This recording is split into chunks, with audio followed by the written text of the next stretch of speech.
हाय, आज बनवूया शॉर्टकटमध्ये शाही पनीर.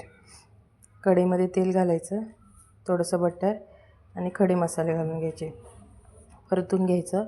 वरून कांदा घालायचा, कांदा पण छान असा बटरमध्ये तेलामध्ये परतून घ्यायचा. आलं लसूण पेस्ट घालायची आणि टोमॅटोवर मीठ घालून घ्यायचं, म्हणजे छान असं परतलं जातं. आणि झाकण ठेवून परतून घ्यायचं. एका वाटीमध्ये पॅकेटमध्ये जे शाही पनीर मसाला मिळतो ते आणि दूध घालून मिक्स करून घ्यायचं, त्याची ग्रेव्ही करून घ्यायची.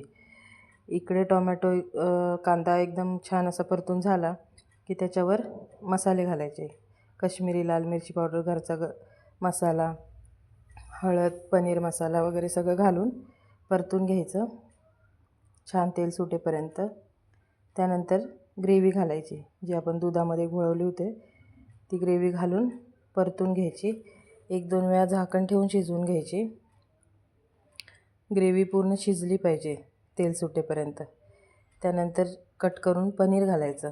पनीर मी कच्चंच घातलं आहे, तळून घ्यायची काही गरज नाही आहे. पनीर पण छान असं ग्रेव्हीमध्ये मिक्स करून घ्यायचं आणि झाकण लावून शिजवून घ्यायचं. त्यानंतर गरम पाणी घालून कन्सिस्टन्सी ॲडजस्ट करायची, जसं आपल्याला पातळ घट्ट हवं आहे तसं. जितकी ग्रेव्ही हवी तसं पाणी घालून ॲडजस्ट करून घ्यायचं. तयार आहे आपली शाही पनीर. छान असं वाटण वगैरे न करता तयार होते. कांदा टोमॅटो भाजून ग्रेव्ही करण्यापेक्षा कधीतरी शॉर्टकटमध्ये असं केलं तरी छान वाटतं, एकदम टेस्टी भाजी बनते. रेसिपी आवडली असेल तर सबस्क्राईब करा.